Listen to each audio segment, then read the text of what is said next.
오늘 저는 마태복음 9장 18절에서 38절 말씀 중심으로 해서 믿음의 행동을 원하시는 예수라는 제목으로 하나님 말씀을 증거하겠습니다.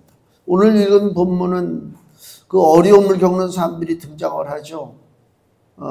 딸이 죽어서 예수님께 찾아온 사람이 있고, 또 12해를 혈루증으로 앓던 여자가 예수님께로 오고, 그 다음에 여기 수많은 소경도 있고, 귀신 들린 사람도 있고, 사람들이 다 주님 앞에 나오잖아요. 한 사람도 거부되지 않았다. 주님이 이걸 왜 우리에게 보여주시느냐? 믿음의 행동을 원하시는 거예요. 신앙이라고 하는 게, 믿음이라는 게 이제 듣고, 귀로 듣고, 마음으로 깨닫고, 그게 이제 단계가 되잖아요.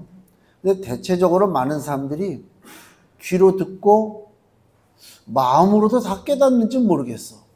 근데 하여튼 마음에서 머물러요, 믿음이. 행동으로 나타나지가 않습니다.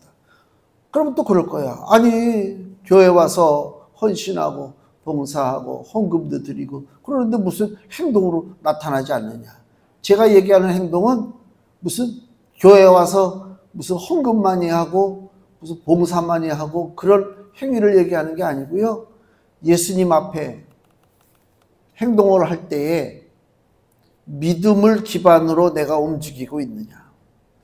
더 쉽게 얘기하면 믿는 사람이면 어디에 갖다 놔도 믿는 사람이잖아요. 그죠? 변화되지 않는단 말이에요. 교회에서는 믿는 사람인데 다른 곳에 가니까 전혀 예수 믿는 사람 같지가 않아. 그런 사람들이 많잖아요. 주님이 그걸 제일 싫어한단 말이에요. 이중적인 믿음. 내가 믿음의 사람이라면 어느 곳에 나를 갖다 놔도 나는 믿음의 사람이지. 그렇잖아요. 내 이름이 바뀝니까? 어디 갖다 놔서? 안 바뀌잖아요. 믿음도 마찬가지. 주님이 원하시는 그 행동하는 믿음이. 그러니까 오늘 이 마태복음 9장은 그 예를 우리에게 보여주시는 거예요. 주님 앞에 믿음의 행위를 할 때 어떠한 복을 받고 사느냐, 이걸 주님이 우리에게 지금 보여주신다. 여기 18절을 보니까 예수께서 이 말씀하실 때 한 직원이 와서 절하고 가로되 내 딸이 방장 지금 죽었사오나 오셔서 그 몸에 손을 얹으소서. 그러면 살겠나이다. 이 직원이 무슨 직원이에요? 회사 직원이 아니라 마가복음 5장에는 회당장 야이로라고 나와 있잖아요. 그 회당을 관리하는 사람이란 말이에요. 회당을 관리할 정도면 우리 마을 회관 관리하는 거하고는 차원이 틀려요. 괜찮지. 삶이 괜찮다 한 말이에요. 근데 문제는 뭐예요? 그 가정마다 이렇게 뜯어보면 문제없는 집이 없어. 다 문제가, 그걸 숨기고 사는 거지. 안 그런 척하고. 그러니까 다 아픔이 있고 문제가 있고 고난이 있고 다 그래요. 주님 앞에 그걸 숨기겠느냐? 왜 그 아픔과 고난과 그 슬픔과 애통함과 그 많은 것들이 있음에도 불구하고 왜 그 문제를 가지고 주님 앞에 바로 고하지 않느냐? 그거예요. 이 모르고 지나가면 안 되거든요. 여기 이 직원, 이 회당장도 자기 딸이 죽기 전까지는 예수님께 나오지 않죠. 문제가 없는 줄 알았어요. 그 인생에. 근데 문제라는 것이 처음부터 문제가 온다 그래서 문제가 아니라 문제는 갑자기 뚝 떨어진단 말이에요. 우리 인생에 짊어지는 문제는. 불씨가 위로 나른 것 같아서 언제 어느 때 그 불씨가 내 머리 위로 떨어질지 모르는 것이 인생이요. 얼마나 무서운 줄 몰라요. 그래서 주님을 의지한단 말이에요. 이 직원이 딸이 죽자마자 어떻게 해요? 주저하지 않죠. 그냥 바로 예수께로 가는 거예요. 이 참 지혜롭죠? 주저하지 마세요. 주님께 문제를 내려놔야 된다. 다른 방법을 찾으려고 애쓰다가 시간이 지나가서 더 고통을 겪어요. 안타깝죠. 그러니까 이 회당장 야이로라고 하는 이 사람은 참 지혜로운 사람이에요. 무슨 사업의 문제, 육신의 질병의 문제가 아니고 사람이 죽었어요, 지금. 웬만한 사람 같으면 사람이 죽었으면 이제 문제가 끝난 거죠. 문제가 시작된 게 아니고요. 사람이 죽으면 일단은 문제가 일단락진 거예요. 그렇잖아요.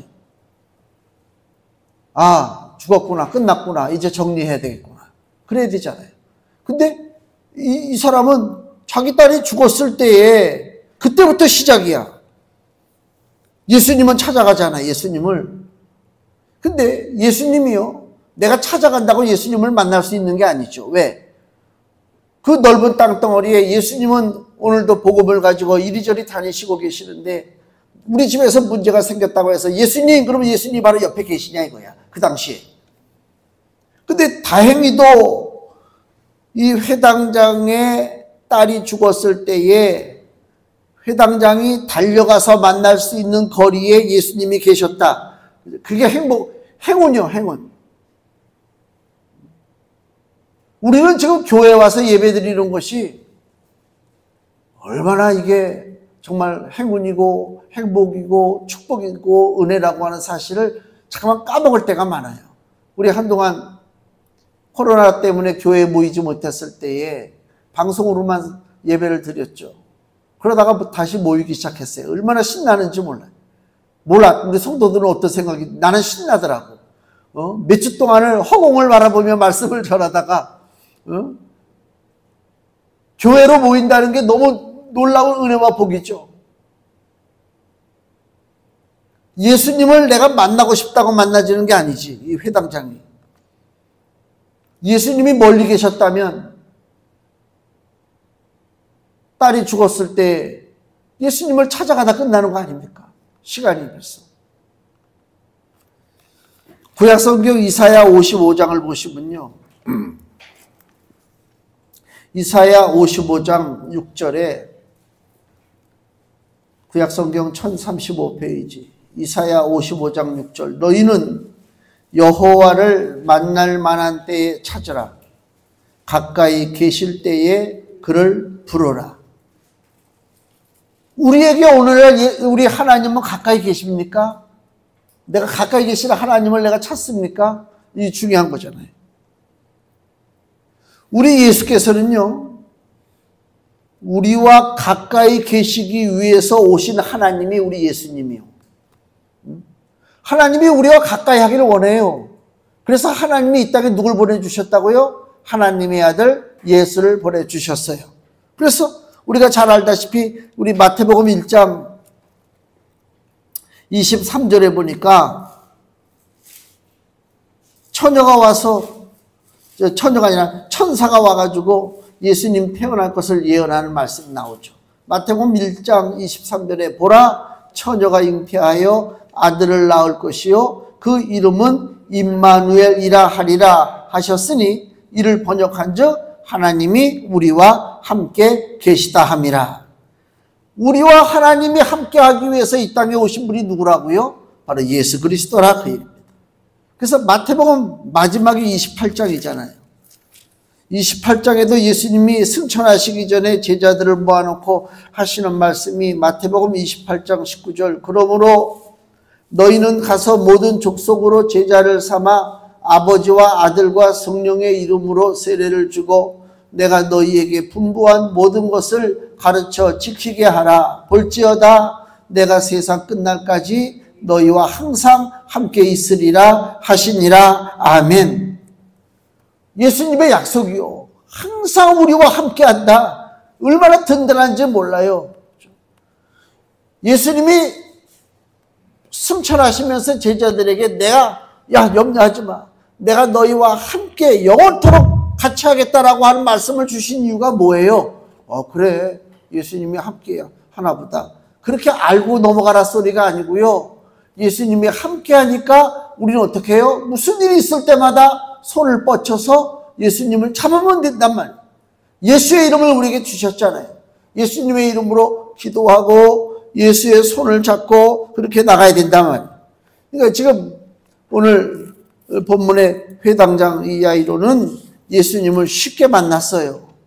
그것이 그에게는 은혜와 복이다. 그리고 23절 보세요. 예수님이 그 회당장 집에 가시죠. 예수께서 그 직원의 집에 가사 피리 부는 자들과 헌화하는 무리를 보시고, 헌화한다는 얘기는 막 떠들고 와글와글, 그 장례식장 하면 떠드는 거 있잖아요. 요새는 그래도 장례식장이 많이 그걸 뭐라 그랬지? 좀 얌전해졌다고 그러나, 예전에는 장례식장 가면 막 나중에 여기가 장례식장이 어딘지도 까먹어 본 사람들이 술에 취해가지고. 그래서 저쪽은 술 취한 사람, 이쪽은 화투장 갖고 노름하는 사람, 뭐 난리가 아니었잖아요. 또 원래 또 장례식장은 또 그래야 된다고 우리는 믿었어. 시끄러워야 된다고.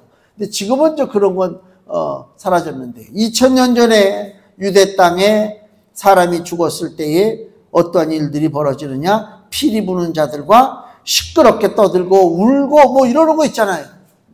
그 사람들은 뭐냐면 집에 여러 사람들이 있었는데 그 사람은 죽음을 확정짓는 사람들이요. 더 이상 소망이 없어. 이미 죽었어. 이제 끝난 거야. 이미 모든 상황은 종료가 됐어. 라고 선포하는 사람들이 여기 피리 부는 자들과 헌화하는 무리들입니다. 예수님이 24절에 가라사대 물러가라. 이 소녀가 죽은 것이 아니라 잔다 하시니 저들이 비웃더라 그랬습니다. 예수님이 오셨어요. 그 피리 불고 떠드는 사람들이 더 이상 할 일이 없어. 계속 사망의 세력이 점령을 하고 있어야 거기서 피리를 불고 애곡하고 시끄럽고 뭐 그럴 거 아닙니까? 근데 생명의 주님이 오셨어요. 그렇기 때문에 사망의 세력이 그 자리에 머물 수가 없어요. 쫓겨나는 거란 말이에요. 그래서 25절에 내 무리를 내어보내라 그 얘기입니다. 그러니까 믿음 없이 거기 그 피리 불고 헌하는 사람들은 전혀 예수님과 상관없어요. 믿음도 없어요. 세상적 사고방식으로 사는 사람이다. 세상적 사고방식이 뭐예요? 하나님은 없다. 무슨 믿음이 무슨 뭐 대단한 거냐라고 생각하며 사는 사람들이 세상적인 사고방식이요. 근데 내 집에 일이 벌어졌는데 사람들이 모였는데 안타깝게도 그 모인 사람들이 믿음의 사람이 아니란 말이에요. 불신앙의 사람이요. 하나님을 인정하지 않는 그런 사람들이란 말이에요. 믿음의 회방꾼이요. 은혜의 방해꾼이란 말이에요. 어떻게 되겠습니까? 내쫓아야지. 내쫓아야지. 우리 삶 속에 나도 모르는 사이에 내 믿음의 회방꾼이 있고 방해꾼이 있는가 살펴봐야 된단 말이에요. 쫓아낼 존재를 쫓아내야 돼요. 여기 24절 끝에 보세요. 예수님이 이 소녀가 죽은 것이 아니라 잔다 그러잖아요. 그러니까 저들이 어떻게 얘기해요? 비웃더라. 불신앙의 세력들이 그렇죠. 이들이 물러나야 예수께서 일하십니다.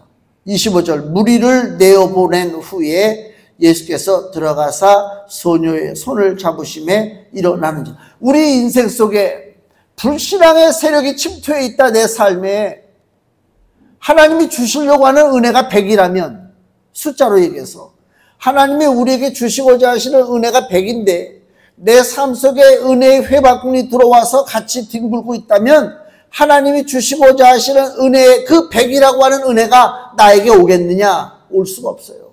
그래서 예수 믿고 사는데도 불구하고 문제가 있고 예수 믿고 사는데도 불구하고 늘 징징거리고 사는 안타까운 인생이 될 수밖에 없다. 누구를 탓합니까? 내 삶의 정돈이 이루어져야 된다. 깔끔해야 된다. 깔끔해야 된다. 깨끗해야 된다. 그 얘기입니다. 불신앙의 세력, 믿음의 회방꾼들이 사라져야 예수께서 일하신다. 그래서 주님이 우리에게 원하시는 믿음의 행위가 뭐냐면 불신앙의 세력과 단절하라 그 얘기입니다. 산속으로 들어가서 사는 게 아닙니다. 그렇다고 해서 내 안 믿는 친구들이 있는데 야 목사님 설교를 들었는데 불신앙의 세력과 단절하라고 그런다. 야 미안하다. 너는 이제 나한테 전화하지 마. 또 이렇게 미련하게 하지 말라는 거예요. 그게 무슨 얘기냐면은 사람이 어떻게 사람을 안 만나고 살아요? 어떻게 교회 다니는 사람들끼리만 어울릴 수는 없지. 이 사람도 어울리고 저 사람도 어울리지. 근데 뭐예요? 내가 영적인 능력이 더 있어야 되는 거예요. 강함이. 그 사람한테 끌려가면 안 되지. 내가 끌고 가야지. 그렇잖아요. 그런 믿음의 자세를 가지고 세상을 바라보고 사는 것입니다.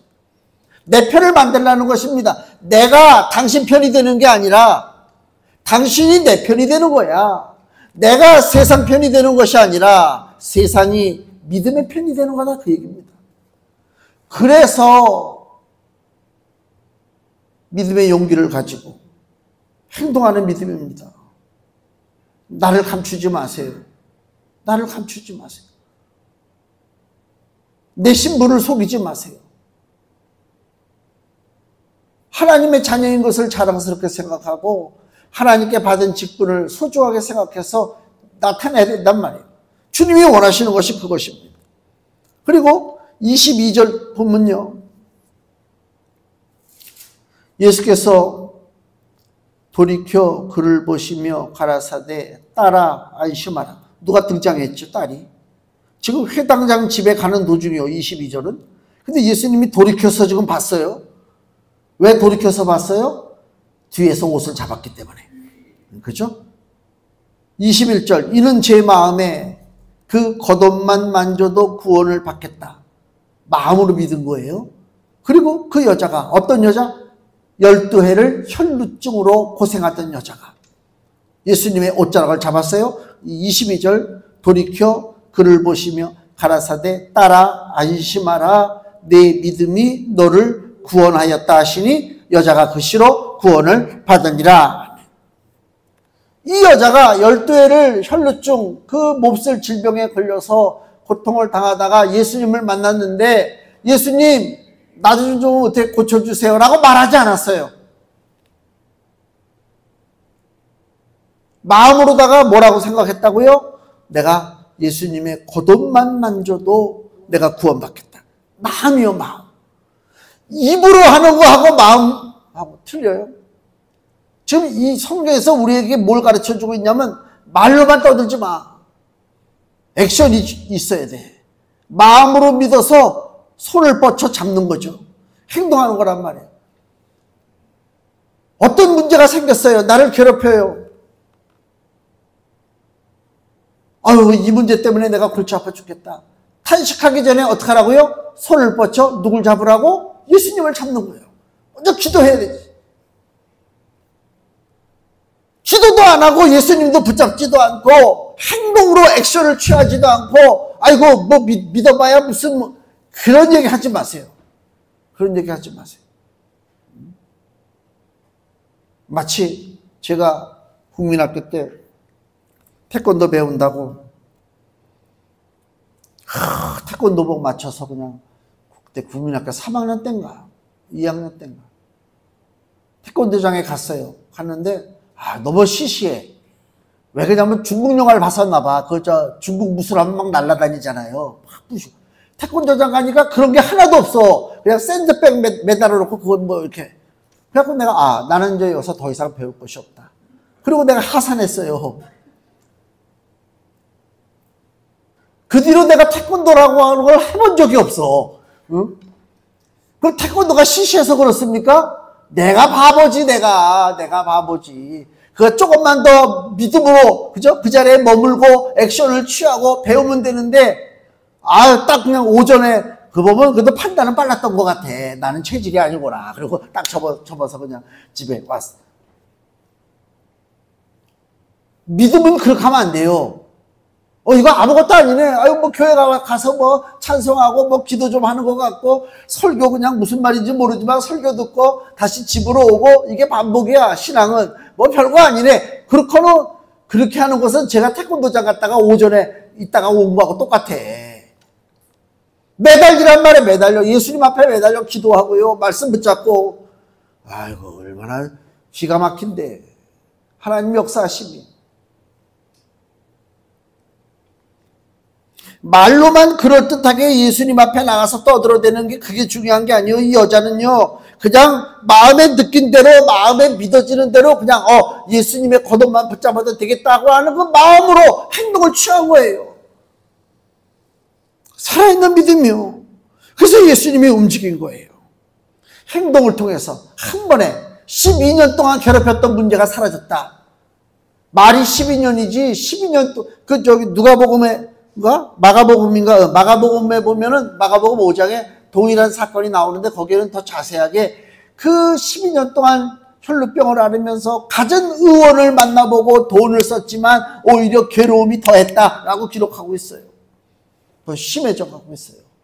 낙심하고 자포자기할 수밖에 없는 상황에서 예수님을 붙잡았다. 우리는 얼마나 예수님을 붙잡으려고 애를 쓰고 있어요. 일주일에 몇 번이나 주님을 붙잡으려고 애를 써야 돼요.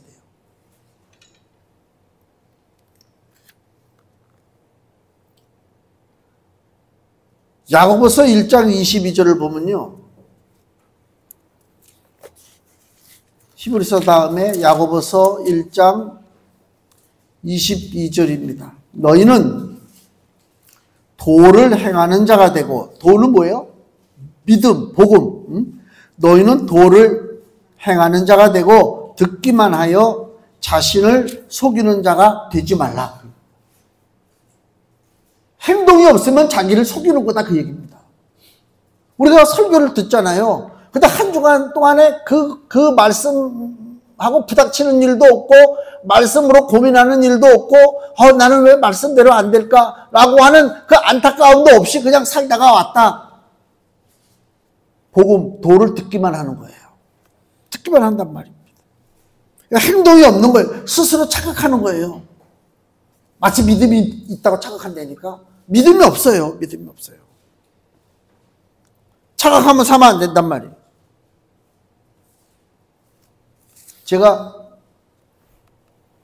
밤에 잠을 못 잤어요. 자주 깨고, 우리 어머니가 또 이렇게 특히 주일날은 더 좀 심해요. 그래갖고 내가 아주 그냥 너무 힘들어. 아까 차 운전하고 한 바퀴 도는데 그냥 신호등 저거 할 때 그냥 눈 감고 자고 싶더라니까. 근데 내가 만약에 지금도 너무 졸린데 내가 설교하다 말고, 성도 여러분, 제가 좀 너무 졸음이 오는데 잠시 좀 졸다가 가도 되겠죠? 그리고 내가 존다 그러면 할 때 저런 목사가 다 있어. 무슨 설교하다가 지가 왜 졸아? 조는 건 우리가 조는 건데. 예? 그거 되겠습니까? 안 되잖아요. 전하는 자도 졸면 안 되지만 듣는 사람도 졸면 안 된다, 그 얘기요. 이거를 제가 표현할 길이 없어. 누가 그랬지? 무슨 약선전 하는데 그러는데, 이게 표현할 방법이 없다고 하는 무슨 광고를 내가 그 전에 본 것 같은데, 제가 그 심정이에요. 무슨 심정이냐면요, 대학교 4학년 때인가 금요 철야 때인가 말씀을 듣고 막 그러는데 말씀이 나한테 들어오는 게 느껴져요. 살아서 움직이는 게 느껴져요. 이걸 근데 누구한테 전할 방법이 없어. 어떡할 거야? 뭐 불 같은 것이 내 안에 들어와서 휘젓고 들어간다. 무슨 강한 무슨 자극 같은 게, 전기 자극 같은 게 찌릿하고 오는 것처럼 올 때도 있고, 뭐 이런 여러 가지 복잡한 일들, 마음의 감동이 확, 이 말씀이 내 거다. 그 교회가 컸잖아요. 제가 어릴 때 다녔던 교회가. 수천 명, 지금은 수만 명, 수천 명 중에 무슨 생각이 드는 줄 아세요? 그 말씀을 듣을 때, 이거는 내 거야. 나한테 오는 말씀이지. 저 사람도 아니고 저 사람도 아니야. 이 말씀은 누구 말씀? 누구한테 주는 거? 나한테 주는 거야. 그 수천 명 다 몰려서 있지만 그 수천 명 중에 지금 선포되는 저 말씀이 누구한테 주는 말씀? 나한테 주는 말씀이야. 굉장합니다. 이거 잘못하면 또 교만이 들어가. 교만이 들어가. 약간 조심해야 될 문제인데, 그래요. 하나님의 사랑, 하나님의 관심, 이게 느껴진다니까, 나를 향한. 아무것도 아니야, 여기 있는 사람들. 지금 제가 집에서 가끔 그 얘기를 해요. 국민학교 때 소풍을 갔는데 어느 능을 갔나 봐. 왕 그 무덤 있잖아요. 막 나무가 무성하고 능이 있는데 제가 서서 애들 그 옛날 가난할 때 얼마나 지질이 뭐 저 소풍이라고 차려입고 와도요. 참 그래. 떼꼬장물이 줄줄 흘러. 그냥 내가 서서 국민학교 2학년 때 같아요. 저기 오리동에 있는 오리국민학교 다닐 때. 애들이 쭉 앉아 있는데 내가 일어나서 보면서 내가 뭐 기도 아닌 기도를 했어요. 무슨 기도한 줄 아세요? 내가 얘네들과 같지 않은 것이 너무 감사합니다. 이거 2학년짜리가 그 기도를 했대. 내가 무슨 생각한 줄 알아요? 나는 양반의 핏줄이야. 어린 나이에. 뭐. 나는 왕족의 핏줄이야. 우리 황씨가 왕족 됐다는 얘기는 없지만 그런 생각을 가졌다니까요. 그러면 그 생각을 가지면 어떻게 해야 돼요? 거기에 걸맞는 행동을 하는 거지. 내가 양반의 핏줄이고 내가 왕의 기운을 가졌어. 얘네들하고 달라. 어떻게 행동을 해요? 시시하게 행동 안 하지. 시시하게. 응? 그러니까 선생님이 그 얘기 참 내가 애들이 나와서 노래를 부르는데 남자애들이 여자애들처럼 노래를 불러. 여자애들이 노래 부를 때 어떻게 불러요? 이렇게 손을 잡고 막 이러고 부르잖아. 그러니까 남자놈들이 이 바보 같은 놈들이 저렇게 노래하는 건가 보다 그래. 그 자기들도 나가서 노래 부르는데 남자들이 이러고 노래 불러. 그래서 내가 막 그 자리에서 뭐라고 그러고 막 야단쳤던 기억나. 그래가지고 쫓겨났어요, 교실에서. 선생님한테. 뭐 이런 자식이 다 있어. 그래 쫓겨났어. 겨울철에. 쫓겨나가지고 계단이 있어요. 바깥에 무슨 옥상 통하는 계단인가? 계단 중간에 앉아서 쭈그리고 앉아있는데 한참 있다가 한 애가 와가지고 야 선생님이 들어오래. 그래. 내가 들어갔을까요? 안 들어갔을까요? 안 들어가지. 언제 나가라고 해놓고 날 들어오래. 내가 이래봬도 왕의 기운을 가지고 안 들어갔어요. 버텼어요. 그때 왜 그랬는지 몰라. 그래서 나중에 끌려 들어가가지고요. 비싼 데끼 맞고 그랬던 기억이 나요. 아니, 이건 그냥 지나가는 에피소드지만 우리가요. 믿음으로 살잖아요. 나는 하나님의 자녀잖아요. 왕의 자녀라니까. 너희는 왕 같은 제사장이라 그랬잖아요. 내가 시시하게 너희들에게 허리 숙여? 야, 내가 너희들에게 아니야. 내가 너희들에게 빌붙어서? 아니야. 그게 있어야 되는 거야. 현장을 지배하라. 현장을 지배하라. 하나님이 원하시는 삶이 그거라고. 응? 믿음의 행동이 그런 거예요. 세상을 따라가려고 졸졸 따라가는 거 비겁한 인생 살지 말고 비록 비싸되게 하는데 맞을지라도 그죠? 왕의 자손답게 살아야 된다. 그 얘기입니다.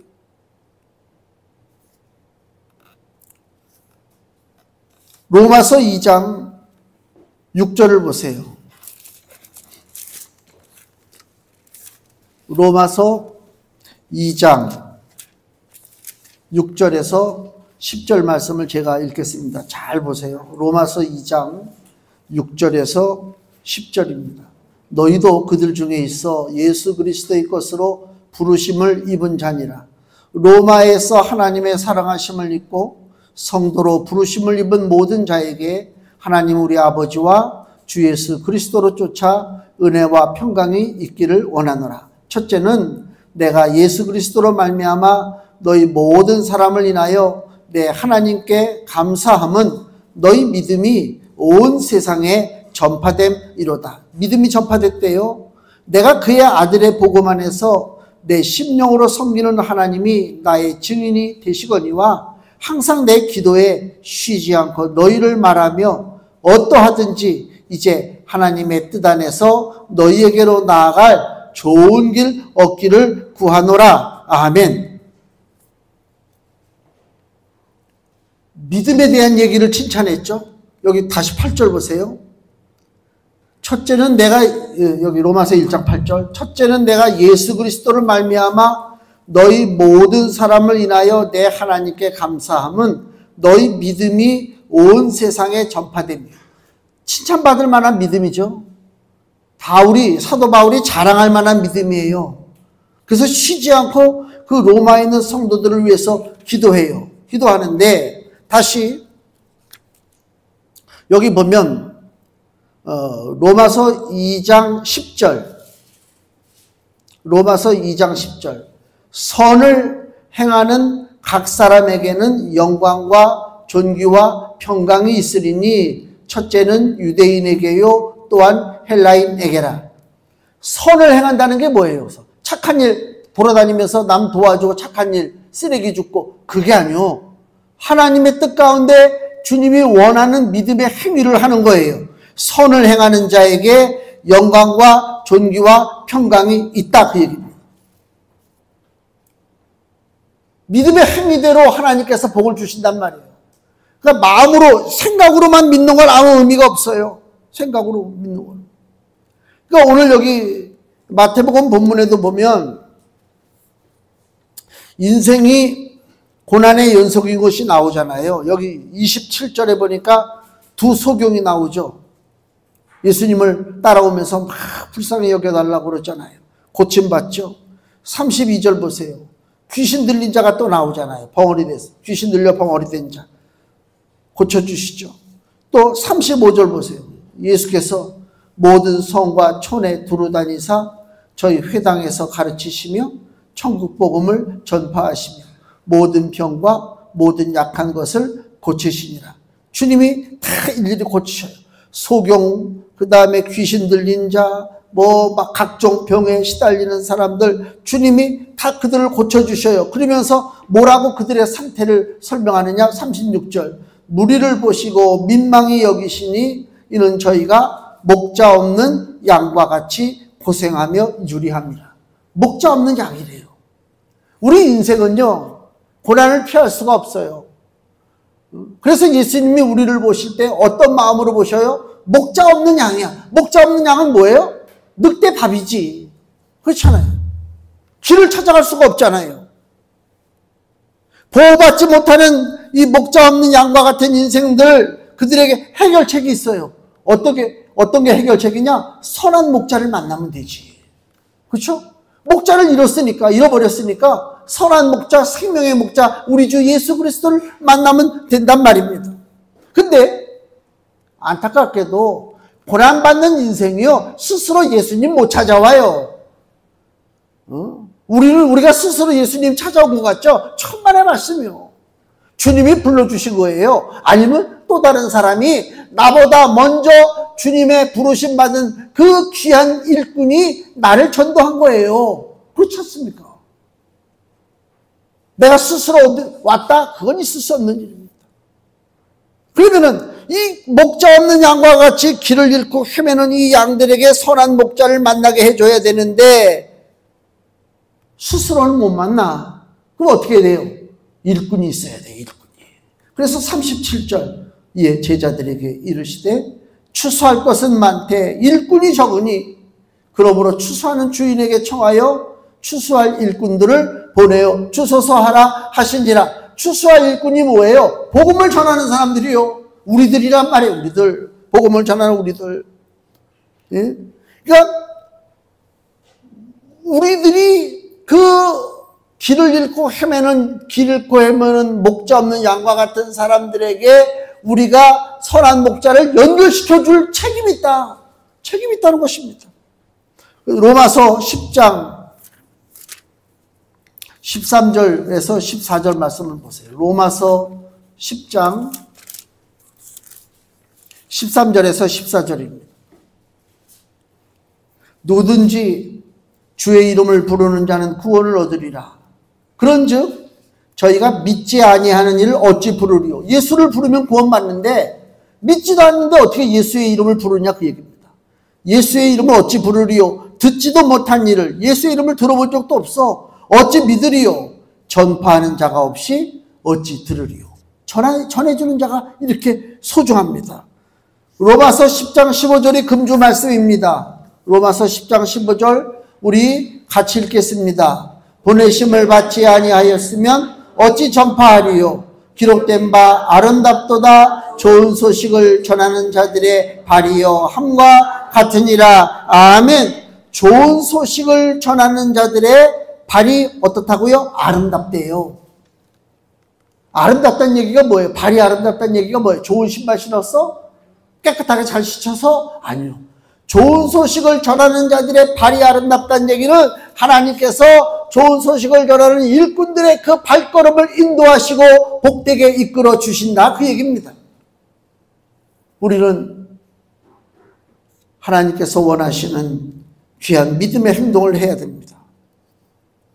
예수 그리스도의 복음을 전하는 추수꾼이 돼야 된다. 구원의 선물을 우리가 줄 수 있어야 돼요. 우리 아파트도 보면 요새는 새벽에도 택배가 와요. 그죠? 제가 귀가 밝아가지고 그러니까 잠을 못 자지. 이렇게 자다 보면 어떤 때는 12시, 어떤 때는 3시, 2시에도 푸탕 택배가 와가지고 탁 물고 놓고 가면서 핸드폰 사진 찍잖아요. 착착 찍는 불까지 들어와. 그래서 내가 이거 지금 잠을 자는 거야, 안 자는 거야?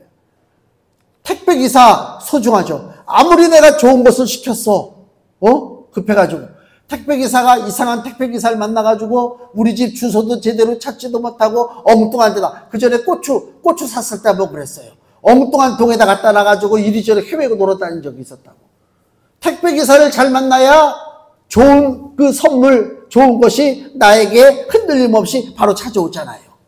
택배기사가 누구냐? 바로 추수꾼이란 거야, 추수꾼. 예수 그리스도라고 하는 좋은 선물을 목자 없는 양과 같이 헤매고 돌아다니는 안타까운 인생들에게 전해줄 수 있는 사람, 그 택배기사가 누구냐? 바로 우리들이다. 믿음의 일꾼들이다. 그 믿음의 행위가 있을 때에 하나님의 사랑과 은혜와 복을 누리는 복된 인생이 될 줄로 믿습니다. 기도하겠습니다.